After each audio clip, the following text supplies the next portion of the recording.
Good morning. My name is Robert Lee Williams III. Thank you for joining us at the virtual book fair. This is day 15. Thank you. I'm Meredith McGee in Jackson, Mississippi. Mary Hardy, Greenville, Mississippi. William Lynette Stafford, Greenville. Go ahead. Robert Lee Williams III, Greenville. William Trash, Jackson, Mississippi. Vicki Jenkins, Jackson, Mississippi. Co-chair of the Community Library. Dr. Janice Neal Vincent, Madison, Mississippi. Oh, this is a bright bunch here. Hey, Trey, I know you read first. Let's see what you get. You read first? Okay. And I hold it up so I can write it. Yes, ma'am. So everybody else can see what you get. Hold it for a second, because you got to give me a second. Today I'll be Sun, snow, star, sky. All right. Sun, snow, sky, and what else? Sky, and what else? star. Oh, stars and sky. See there, the man going snow today. Nah. I will put your nickname in there. I'm gonna, Okay. Well, let's read. and it's illustrated. It's illustrated by Cadbury. Arthur. Speak up. Arthur, Catherine. and Lawrence Ambo. And this is part 1 of it. Early in the morning, the sun comes up. Look out for your window. It is frosty, foggy, wet, windy, hot, hailing, stormy, and snowing. What? I'm not finished.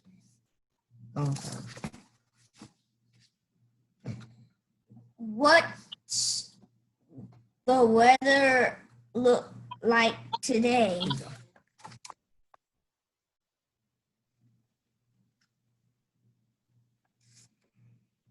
Okay.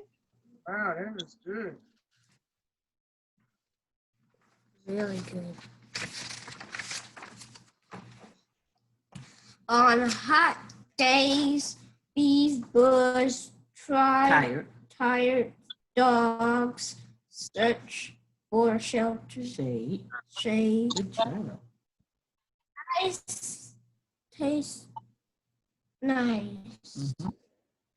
Plants need a drink too, and we don't wear many clothes,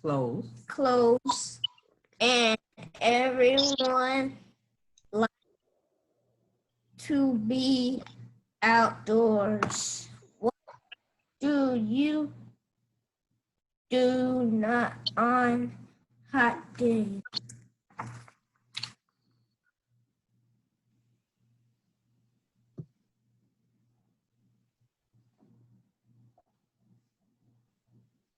That was a great illustration. If I could draw like that, I'd be at Disneyland today.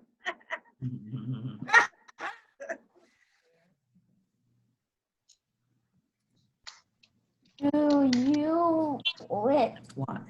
you watch the clouds sail by in all shapes and sizes? What else do you see in the sky? So you got different shapes. The clouds are in different shapes.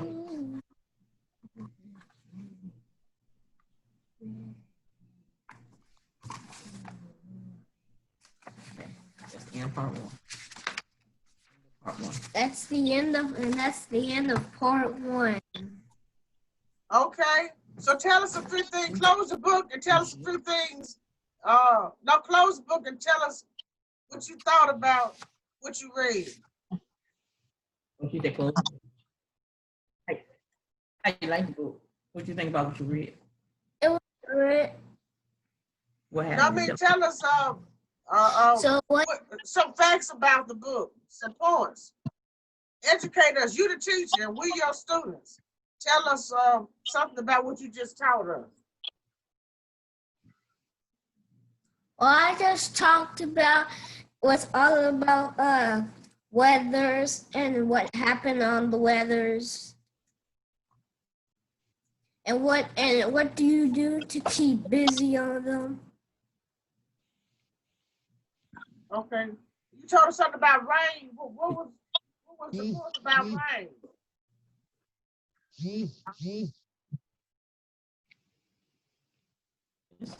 I have a question. Why do plants like to drink water? That's because when they grow, it's strong. Because once I had a plant in my house, but I think I gave it too much water or gave it too much dirt or something. So why do they need the water? To grow. Grow. Okay. Stay alive. Okay. Thank you. Drink water because of what? Well, You very drink water because good. of what? It makes you But you drink water because you're what? Why you drink water? You're a third. thirsty. Right. And don't forget milking. We're talking about water. So plants don't drink milk and juice. They drink water. So why do plants drink water? Because they are like you. They are. Thirsty. Yeah. But I can drink. We're talking about the plants. So the plants are thirsty. That's why they drink water. Okay. Helps keep them alive. Keep them alive.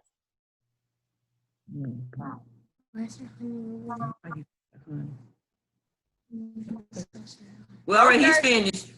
Okay. Hey, Trey. Since we asked you so many questions, I want you to ask us some tough questions too, okay? How about that? When one of us read, you make sure you ask us a tough question. We're going to be happy that you asked, all right? Can you do that? Can you do that, Trey? Yes. Say yes. Yeah, Thinking hard okay. about that one. Thinking hard about that one. All you have to do is just listen to what we're reading and ask us a question. How about that? He had answered the question. He had put the mute on. he said yes, ma'am. Okay. Okay, so who has the honors of going next? Go. Let me go next. I might have to leave. Okay. All right, we're gonna wait on your question, Trey. Okay, so I'm reading a poem entitled Mary Had a Little Lamb. And it's an adaptation of the popular nursery rhyme by Clarice Lamar. And it reads, Mary had a little lamb. Its fleece was white as snow. And everywhere that Mary went, the lamb was sure to go. He followed her to school each day, wasn't even in the room. He made the children laugh and play to have a lamb at school. And then the rules all changed one day. Illegal it became to bring the Lamb of God to school, or even speak his name. Every day got worse and worse, and days turned into years. Instead of hearing children laugh, we heard gunshots and tears. What must we do to stop the crime that's in our schools today? Let's let the lamb come back to school and teach our kids to pray. Clarice Lamar. Thank you. Amen. Amen. That's one of my mother's favorites. We found that yes, she had poems in a box, and that's one of the poems. She's always been a poet. She always told us to always keep a poem in your heart. In the event you have to speak. So if you have that poem, you always have something to say. What year was that poem written and who wrote it? It really is an updated version of Mary Had a Little Lamb. That doesn't say when, but Clarice Lamar it doesn't give an updated author unless Clarice Lamar is the author of Mary Had a Little Lamb. I'm not sure about that. And so this was your 93-year-old mother's poem, where she keeps a box of poetry about her in One of her room. favorites that she had in a box. She had several. I shared them week before last on Moments with Mary, but this is just one of them. How many teachers in your family?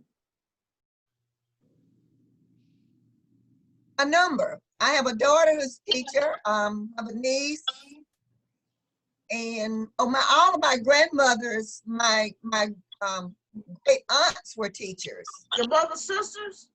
No, my mother has a brother. There are only two of them.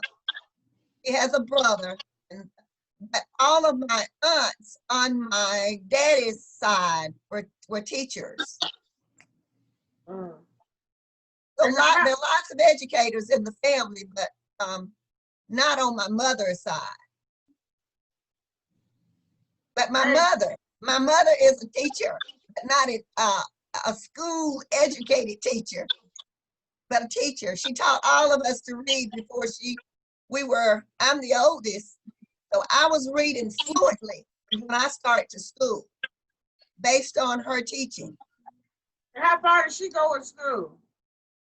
Well, at that time, I think they could go to 6th grade. She said she never stopped. She just kept going. She just kept going until they told her she couldn't come back. But a very versed, educated lady without a college degree. Yes, I got one like that too. Yeah. Had one.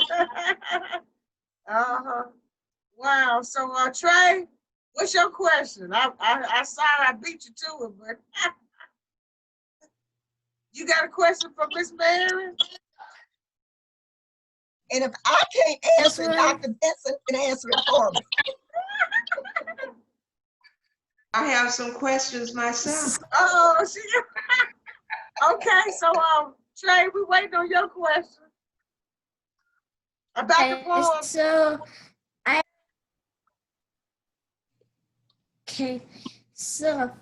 I watched an episode about this happened as a nursery rhyme, and then I never thought that poem would be shoot into guns and turn into years. That I never heard this rhyme.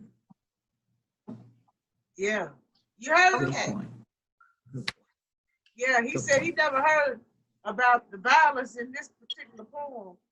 This story, he heard about the story. I was kind of shocked too to hear. Yeah, when I read it, I thought, wow, someone made a good point. It was in that poem. Yes. Yes. Yeah. Wasn't it in the early 1960s that Madam Murray O'Hare, the atheist, took prayer out of schools? Yeah. Right. And 19 this was a good way of placing it in context for adults and children. that was a powerful piece there. Right, And Dr. Vincent, you had a question? Yes, I want to say, first of all, that I never heard that particular version of Mary Had a Little Lamb, and it's so consistent with the original. Do you know when it was written? No, it doesn't. It's not indicated on the piece when it was written. Okay. But Well, undoubtedly, she's had it a while, long time. a long time. Well, I'm so happy that Spell her you got name. it. has a lot of meaning. Yeah. It has a whole lot of meaning, especially where we are today Yes. in contemporary times. And have you shared it before? Well, I shared it 2 weeks ago on Moments with Mary. Okay. She does that And so how did it FaceTime. go? Yes.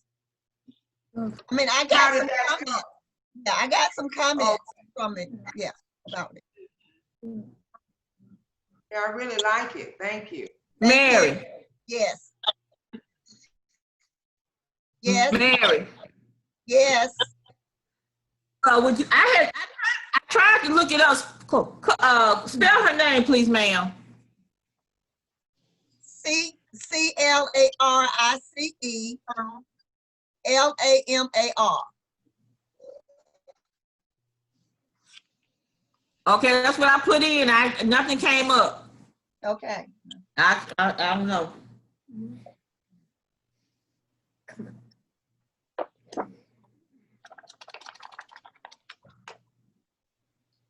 Well, thanks for listening. Okay, you have a good day. Right. I'm about to leave right That now. was powerful. Thank Well, you. thanks for sharing that. So Yeah, that was powerful. yeah, it I thought was. so. Yeah. Well, I'll read next.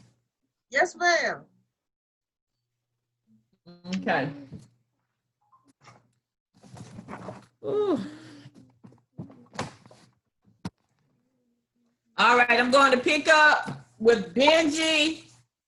Benji lives with his grandmama in the big city somewhere in a 4th floor walk up. And I thought about that last night. I said, bless her heart, she got to walk up and down 4 flights of stairs. Can you imagine trying to grocery shop? Yeah. She so they live in an apartment, and so they go to church on Sundays, and grandma puts on her special earrings, and after church they go to the bakery. And when they got home, before they got home, grandma realized her earrings were missing, and they looked and they couldn't find it.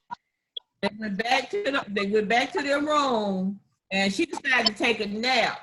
And Benji is a child that does not like to talk to people. All right, so I'm gonna pick up where we left off yesterday. But he ran to Mr. Atkins, and Mr. Atkins forced him to speak, and that was just traumatizing to poor Benji. Okay, he waited on the corner. That was a very good Yes. summary of what you read yesterday. It brought me up to speed. And only a teacher could give a good summary like that. That was wonderful. Oh, thank you, ma'am. Okay, thank you. Well, okay. He waited on the corner until some people came along so he could cross the street with them. All right, so that's when we got to that point where he was slowly, he went and looked. And so he turned around and slowly began walking home. When he reached the bakery, he slowed down more to smell the good smells. Then he remembered neither he nor Granny had thought of searching for the earring in here. Benji peeked in the doorway to see what the bakery was doing. He was busy putting things on shelves, so he tiptoed in and began looking on the floor. If he was lucky, he could find the earring and be out of there without having to her. Just then she turned around and saw him. What are you up to? She asked. So this is him trying to peek around in the bakery, sneak in. He wants to sneak in, sneak out. He don't want to talk to her. He likes the bakery, but she scares him. He comes in and she's busy. Benji thought of running, but then he'd never know if the earring was here. He stared down at his shoes and said, "Find Granny's earring." The bakery lady had to bend down to hear him. "You won't find it here," she said crossly. "The floor's just missing and no earring was found. Now run along and don't bother me." Some customers came in and she busied herself waiting on them.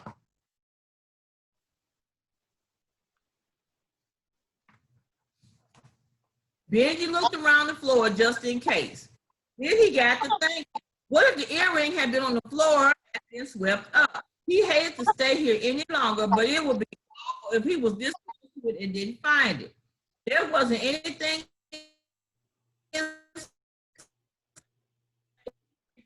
put some sweepings in. He looked toward the back room, and so he heard the back room. It was dark and hard to see at first. He found a trash barrel and by climbing up on the shelf, he was able to look down into it, but it was too dark to see anything.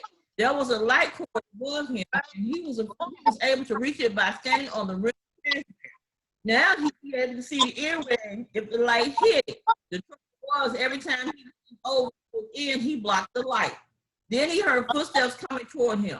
There was time to climb up and turn out the light. He hid behind the barrel. I thought I turned out this light. He heard the bakery lady say, "No sense wasting electricity." Then there was silence.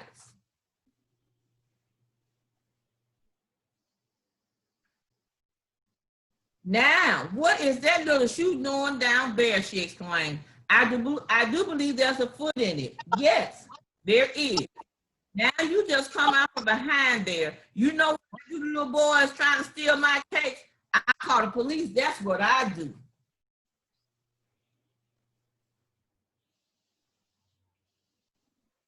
Poor baby. So we have to come back this afternoon to find out if she calls the police on poor little Benji. If who called the police? The bakery lady. She called Benji in her back room. So she said, "You know what I do to the boys trying to steal my cake? I call the police." So he was supposed to be back there. She thought he had left the store. She told him to leave the store. He thought he had left. And he snuck in the back.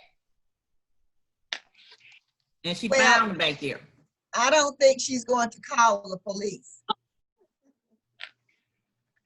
But I'll wait and see. We'll see. Yes, right. I have one question, but it's kind of creepy. Who's that? How did would the words say he tried to sneak up and steal his cake, but he didn't steal no cake. He didn't steal, right? He didn't try to steal. Very good. But he wasn't trying to do nothing. But she didn't know that. She don't know what he was doing. So very good. That's what she was asking him. "What you doing back here?" Very good. Good job. Yeah, I'm with Mary. There's no need to call the police. Right, and you know, we think about it in this day and age, you know, you be like, okay, now look. Well, we'll have to come back this afternoon to find out if she called the police, and I will finish the book this afternoon. I think she's going to So treat that's it. two mysteries. Thank you, ma'am. What'd you say, Mary? I think she's Well, going to treat them similar to the thank you, ma'am. Oh. Okay, All right. right. Well, we have two questions. Is she going to call the police? And will he find will he find his grandmama's earring? Those are two mysteries that will be solved this afternoon. All right. Well, very good. I can't wait till this afternoon to figure out these two. I really can't. Yeah, sounds good. Harry, did you like the story? So far? Yes, ma'am. Okay, well, good then. You like to go to the bakery? I think. Or you like baked goods? Did you? Do you like baked goods? Like cookies and cupcakes and such? My friend in Madison, sister Madison bakes. Bakes what? I don't know. Well, she bakes something that tastes good. Huh? Well, I like baked goods. I like going to the bakery. Yes. So, did y'all realize that me, Papa, and Gigi went to a restaurant? It was like the bakery, but not a bakery. Oh, Well, okay. the next time y'all come to Jackson, Mississippi, y'all got to stop by Monroe's Donuts and Bakery on Highway 49. And Mr. Monroe is from Okay. Yazoo City. And he went to Chicago when he was a teenager. He used to wash those big old pots at the bakery. And the German man Oh, wow. taught him his baking secret. And he brought that to Mississippi and started a baking business. And he got the best. I'm sorry, he got Shipley's beat. You got to try him. I know you think He does. He has Shipley's beat. When we always stop. he got Krispy Kreme beat yes. and everybody. He does. Well, okay. I'll let you have Krispy Kreme, but he's gonna have to come on and do Shipley's. Well, he has Shipley's beat. And Krispy Kreme. That German man taught him a good secret. He sure did. I'm okay about Krispy Kreme, but Shipley Donuts, you got to prove it to me. Okay, well, so y'all got Shipley Donuts up there. Greenville. You can't eat I that. saw Greenville. Our Shipley's Donuts north of you, they closed several years ago. Shipley's did. So The best donuts in Mississippi. Well, I is in tell you Jackson, what. Mississippi. I'm gonna say the Greenville Shipley, because I've heard that the other Shipleys, that people who live in other places, they say that the Greenville Shipleys beat all the other Shipleys.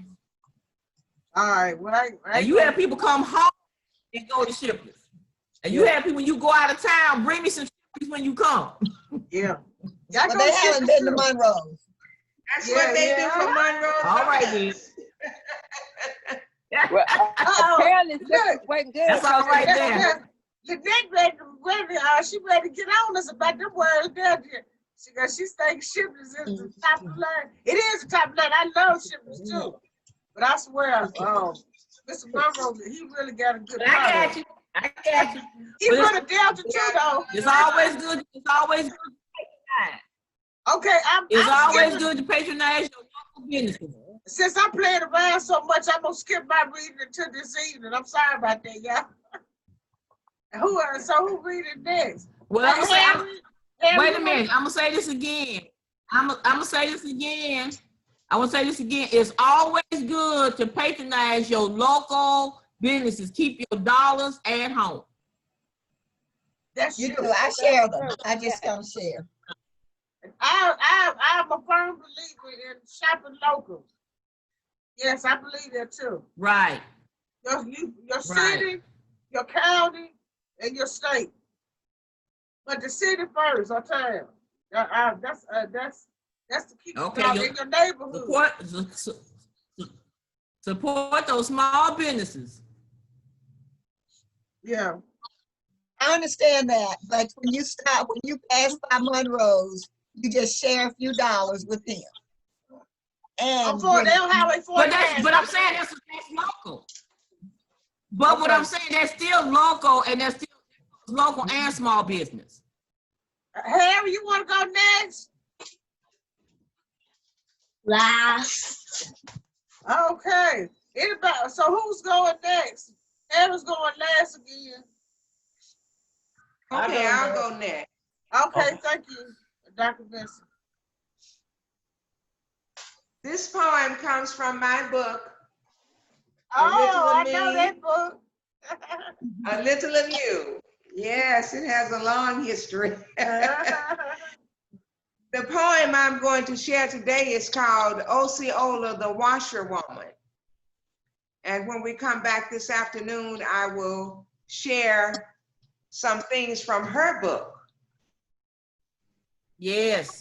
Yes. Simple wisdom. Inspiring. Party. Washerwoman, tell us your story. Washerwoman, explain your glory. Osceola McCarty is my name. Working as a laundress, I rose to fame. I washed and ironed clothes many days and nights. I worked very hard to get the clothes right. Washerwoman, tell us your story. Washerwoman, explain your glory. Many nights I couldn't sleep like girls and boys, and I had no time to play with many toys. I spent time in school from age 8 to 12, then went home and washed and ironed clothes well. Washer woman, tell us your story. Washer woman, explain your glory. At 12, I had to stop going to school. My aunt was sick and needed food. People in my family were dying. Once I saw that, I had to stop crying. Washer woman, tell us your story. Washer woman, explain your glory. Scrubbing and ironing for many years was what I did and calmed my fears. But I saved my money and watched it grow. It was the simple life I came to know. Washer woman, tell us your story. Washer woman, explain your glory. Taking care of my loved ones was a must. I learned early to put in God my trust. Now to the great, great beyond, they are gone. They have claimed another world as their home. Washer woman, tell us your story. Washer woman, explain your glory. And I share my fortune with you today. I want you to experience a bright new day. So go to school and stay if you can. And don't forget your fellow man, woman. We thank you for telling your story. We thank you for explaining your glory and your gift so that Black scholars could prepare for tomorrow. Very good. Very Can you good. tell me? Nice. Can you Did tell me what Osceola the do with the I'm money sorry. that she made? What did Osceola do with the money that she made? Because I understand that she made a lot of money. She's wealthy. So what did she do with the money that she made? Okay, she donated her money to USM for Black children to be able to get scholarships. Okay. She donated her money, and some kind of way she became famous there in Hattiesburg as a result of having saved all of her money, because she was just her relatives had died. She was, and like the poem says, had to come out of school very, very young, 12 years of age, and had to work to help her family. Yeah. And some of them were sick in the family. So she left a great legacy, just became nationally known as a result of having saved her money and donated the funds there to USM for the Black children to gain scholarships. I had the opportunity to meet her when she came to Jackson State, and she was sharing her book with the faculty and students there.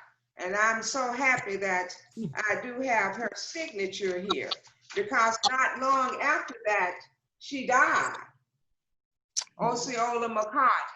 So I could not leave her out of the book. She had made such a significant contribution, but that's what she did with her money. That's what she knew, a laundress to go to work there in Hattiesburg, ironing and washing clothes for people.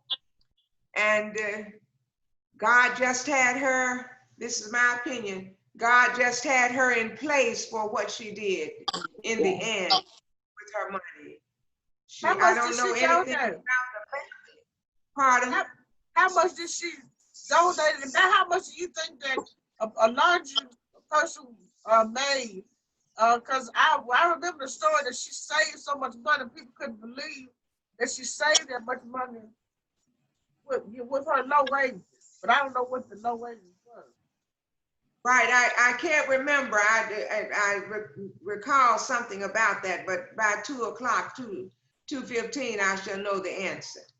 Yes, but she did not, you could see from this that she did not take advantage of herself and her money.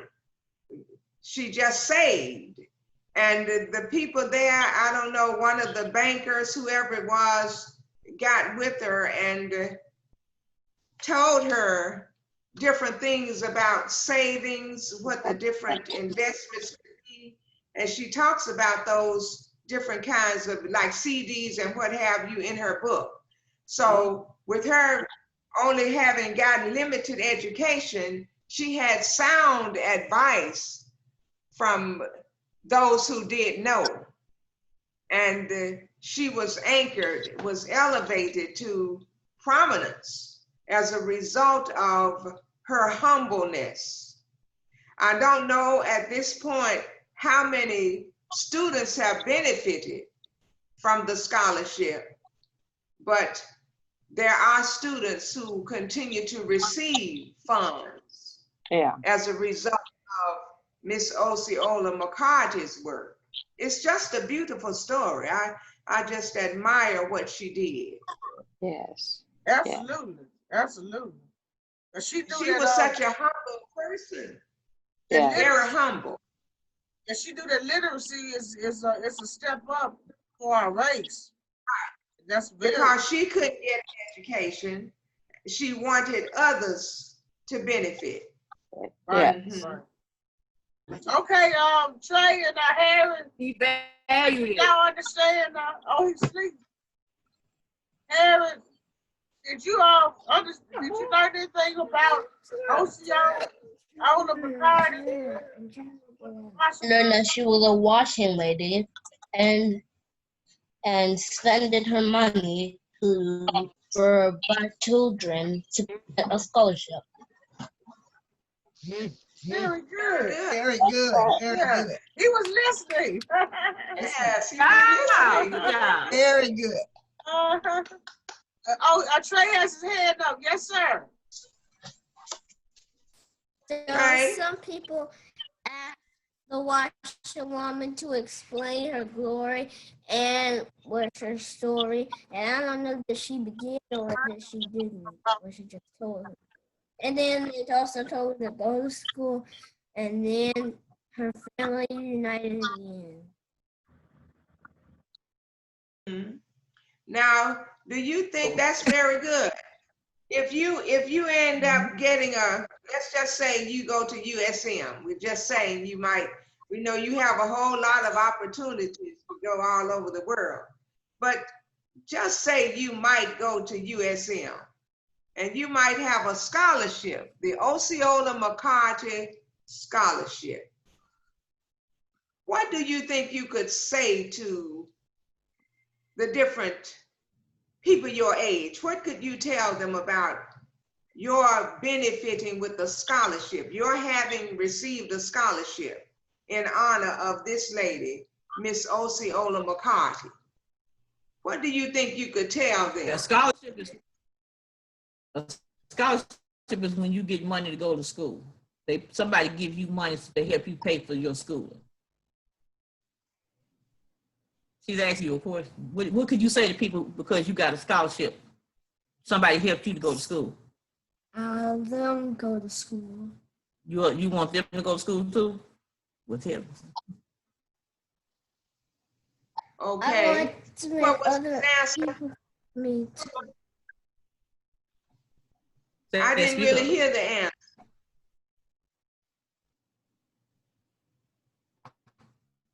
Trey, she said she didn't hear you. Did you repeat your answer? I want.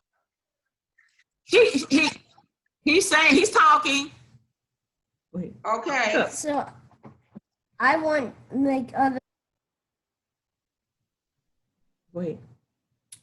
I want other people to go to school because they help me buy money to go to school. I'll help them buy money to go to school. Yes, that sounds very good. The idea of going to school, just like we are here every day. We're in school with each other, and everybody is learning. And that's a wonderful thing. I think we all must look forward to coming. That's right. And so it's learning. We never know where we'll go to take this knowledge to other people.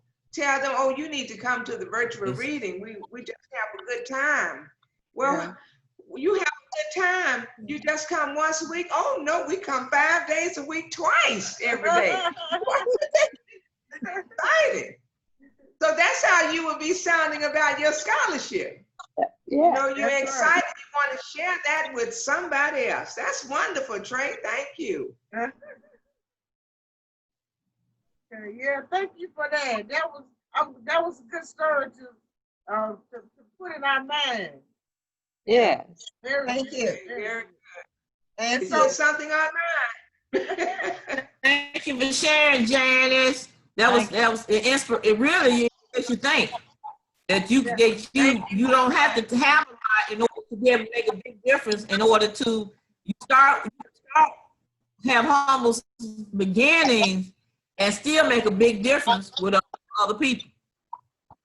Right. That's But right. she became a great person. Because she sacrificed her money and invested her money and was able to bless so many people. And she has passed on, and her money is still blessing other people in her race, which is a fabulous thing. Yes. That's just a wonderful thing. It was meant for her to do just what she did. Yes. Mm-hmm. So who's It's like that pebble in the pond and the ripple effect. That's right. That's right. It goes. Yeah. Mm-hmm. Who's reading next? I can go next if you want me to. Okay. This is my book called The New Populist Party. A novella introduces a third political party which shakes up modern day politics in 2020 with the unprecedented election of a gorgeous intellectual, former news reporter turned political consultant, Susan Crosby Wilson.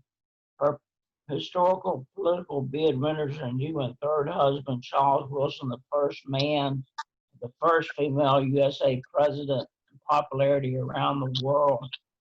When the story unfolds, Charles Wilson, an ex-convict, sees enough political will to get the governor of Mississippi to restore his voting rights, becomes the spokesman of the new Populist Party. Wilson's fiery rhetoric generates local buzz, including the interest of Susan Crosby. He draws strength as a political historian and as a descendant of one of the small Mississippi farmers who founded the Populist Party in the 1890s. Despite his past, Charles is honest and pious, but quite gullible in matters of the heart. Susan Crosby's character evolves from the victim of both physical and verbal abuse. Getting hoarse here. About her first two husbands and an ambitious woman who reinvented herself into a powerful politician.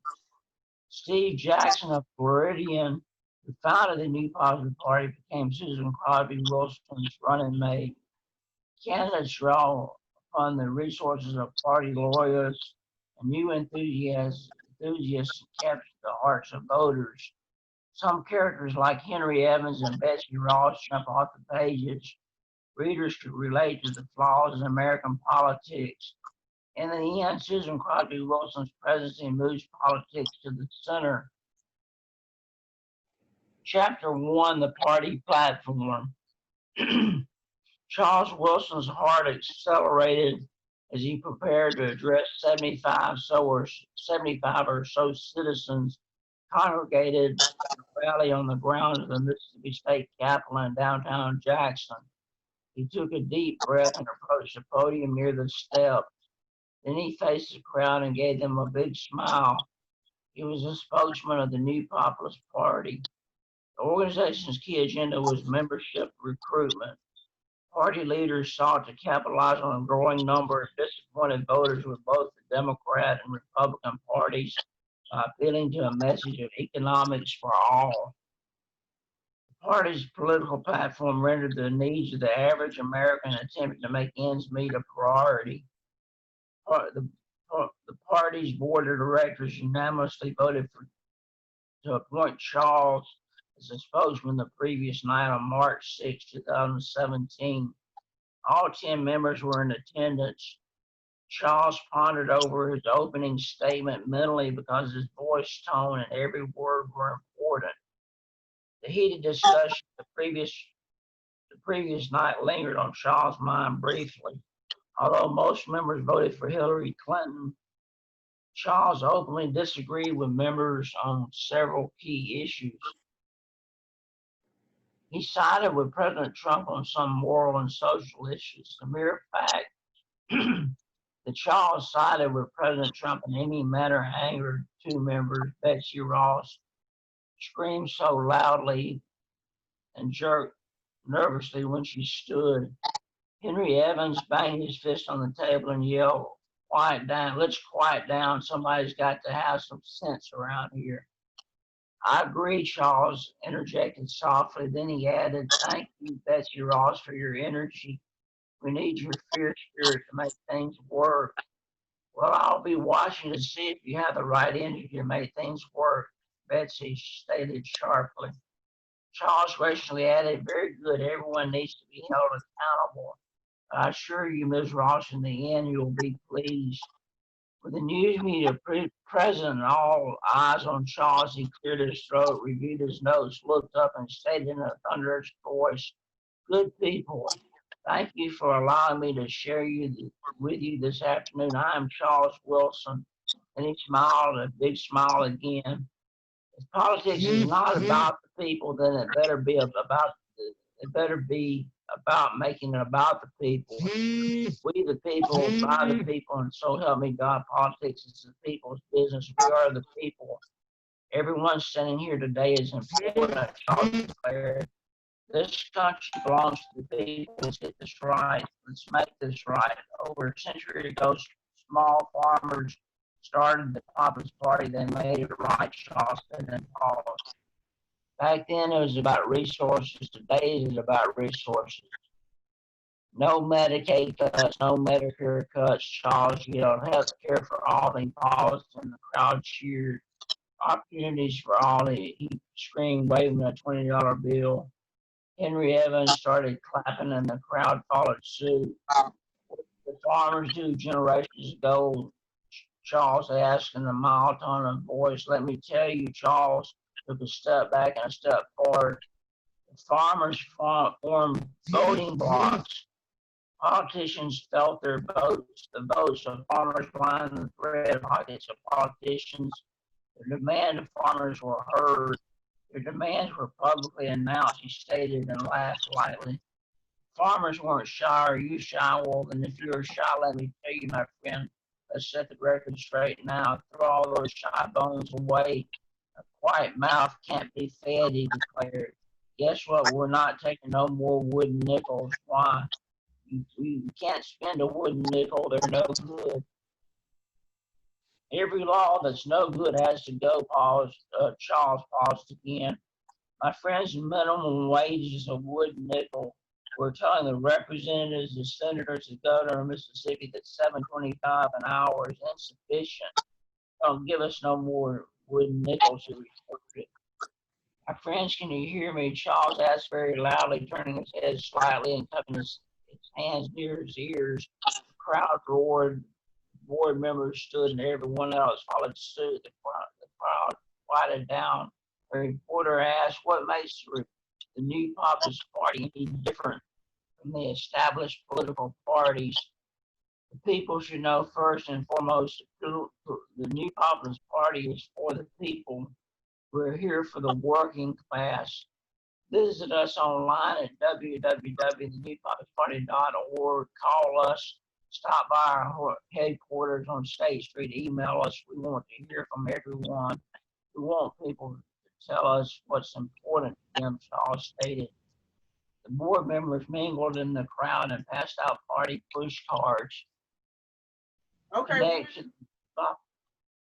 can you read some more, but on after 2, 15 breakers, we still have another Okay. reader. But Okay. thank you for reading the new that first section of the new Populist Party. And I Okay. really like that part about don't give us no more wooden nickels. That's been the chance politicians give us these wooden nickels. We need to throw them Yeah. back. So anybody have any questions to ask William about his novella, the first section of his novella, the new Populist Party? I just Well, have now, I have a comment. I Mhm. like the part about the wood nickels. When I was in college, the uncle and aunt that I stayed with, my uncle always would say, don't be fooled. Don't accept wooden nickels. Yeah. I didn't understand what he was talking about at that time, but I do now. What did it mean? I never knew what it meant. A wooden word, Wooden no nickel. wooden nickel. There aren't any wooden nickels. So don't be Worthless. fooled. You know somebody's conning you. Worthless. Conning you if they give you a Right. fake nickel instead of a real one that you can actually spend. That was the whole It's thing. kind of the Don't let same nobody con concept. you. Don't let nobody con you. A It's fool. kind of You the get same no, you Right. get no, Janice, I know. It's That's kind of just the like same that concept. And think about It's kind of the and same think about how concept with the $3 bill, about the same thing as a $3 bill, Yeah. Yeah. and say, and every time folks be politicking, we have to look out. Are they trying to give us wood nickels? Or are they giving us some true facts? Yeah. Hey. Yeah. Especially lately, it's gotten worse, Yeah. Mm-hmm. Well, William, Mhm. tell everybody real quick, your book made your textbook marks other places Uh-huh. where it is. Yeah, Very it's on good. the textbook market.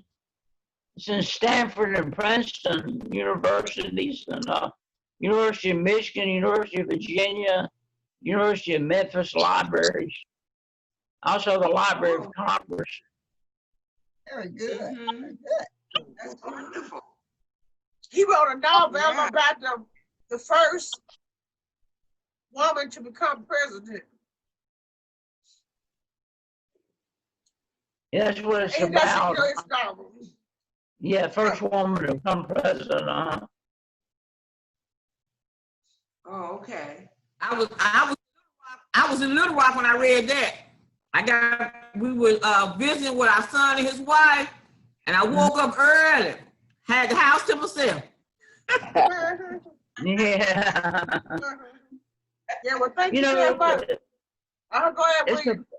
The new Populist Party combines progressive economic views with allowing stuff like school prayer and stuff like that, and it combines liberal and conservative and moderate ideas all together.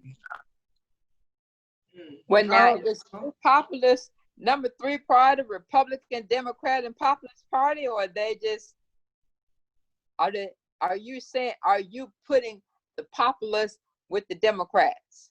Is that what you're doing, making them populist Democrat? When it comes to economic ideas, I'm more liberal, When it comes to stuff like school prayer, that makes me a conservative. And when it comes to national defense, I'm kind of for a strong national defense. So I kind of combine a bunch of ideas together, Now, in real life, William, your great uncle was a member of the original Populist Party, which Governor Vardaman supported in the 1890s. In what county in Mississippi? Rankin? Oh, Rankin. Yeah. And that was back in 1890. That was your great uncle, right? And there was my great grandfather. He drew up the boundaries to Rankin County. Oh, I didn't know that, William. I learned something different. Okay, so what? I didn't know that, William. His name was Henry Bradshaw. He drew up the boundaries to Rankin County. He was a state senator way back in the turn of the century. And he was also a Baptist minister at the same time, you know. Hold on. Okay, type his name in the chat. I'm gonna look him up. Now, he was also a part of the populist movement where the farmers were telling the state of Mississippi to stop releasing the convicts to the corporation because it was pushing all the money to the railroad and to the big companies, right? He was a part of the populist movement too. I don't think that they're the same people. Those are two different people, you know. My grandfather was just drew up the boundaries to Rankin County. I don't think he had anything to do with the populist movement. Oh, okay. That's in real life, my grandfather, you know. The New Populist Party is a book, a fictional book, you know. The fictional character. Yeah. Okay, well, I just found something else out. Learn something. And that's why you've been so politicking all the time. Your grandfather taught you politics. You took it. Yeah, my grandfather, in the book I talk about my grandfather, Charles Wilson talks about his grandfather teaching him about politics. That's what actually happened to me. My grandfather taught me about politics because his father was a state senator from Rankin County who drew up the boundaries to Rankin County. And see, Lynette, did you know that? I said it's in his blood, but I'm going to I'm gonna look it up. When he in, I'm gonna look it up too. Now, so William, are you going? What's his name? Henry Bradshaw, Henry David Bradshaw. Are you running for office? Do you want to run for office? I'm getting an expungement, so I can go ahead and.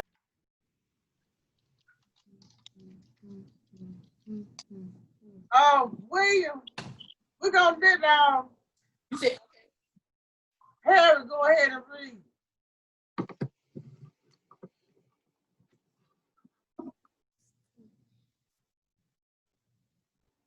Where's Harry? There he is. I see blue, red, yellow. Oh, hold it up, Harry. A level 1 reader. I just say it what it is now. I what? I see blue, red, yellow.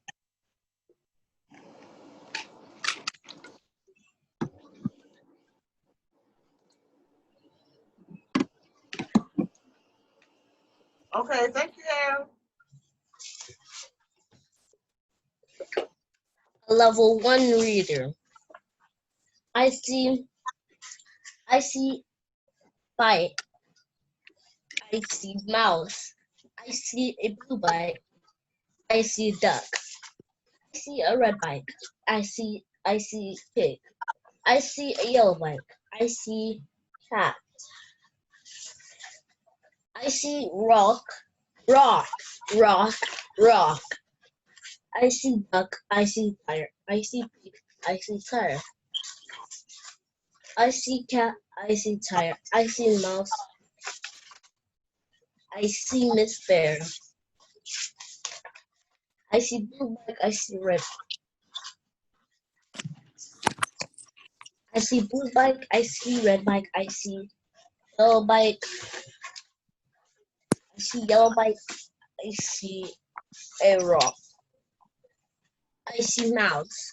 Joe and tell my rock. The end. Okay, very good. Let's show and tell my rock. So, a few things in this book. Thank you. Okay, then. Well, this has been a very great session. So, Hopefully we'll see you all at 2:15, and maybe we'll have some new 6-year-old readers. If we don't, we're gonna keep going. Yeah. I show and tell my rocks. Well, what you say, Aaron? It says I show and tell my rocks. I show and tell. I'm looking at your picture. Oh, my rock. Oh, show and tell. Yes. Very good, very good. What does that mean, Harry? Show and tell my rock. It means you bring something and then you tell them about it. That's show and tell. And then he showed and told his rock. I don't know why. Oh, very good. Well, all right then. You ready to take us out of here? So, Okay. thank you for attending the Zoom. I hope you can attend the next Zoom at 12:50 2:15. 2:15. Thank you for attending the Zoom. Thank you. Thank you. Trey, did you have a Thank question? you. I saw your hand up. Yes, so I heard you say you're gonna get some new 6-year-old boys. So that means are y'all gonna replace us too? No, What did it say? You won't be are you gonna replace them? No, No. they're not gonna They're replace you. with you. Ever. No. Y'all stuck with us all the way through college. We're gonna be there when y'all finish college. We're gonna be in the pews or whatever, virtually, or in the pews with gifts, books. Might have some cash in the bag. Y'all stuck with us. Oh no, y'all stuck with us. This is forever. I wonder if I looked up Henry David Bradshaw on my smartphone, if I could get him on there as being a representative or senator from Mississippi way back in the late 1800s. All right, William, but you just keep teaching me stuff about you. I don't know. I just don't know. I've been by y'all this year. I'm still learning. But anyway, I'm looking him up in 2 minutes. See you guys at 2:15. All right. Okay. All right. Have a good day. All right. See you at 2:15.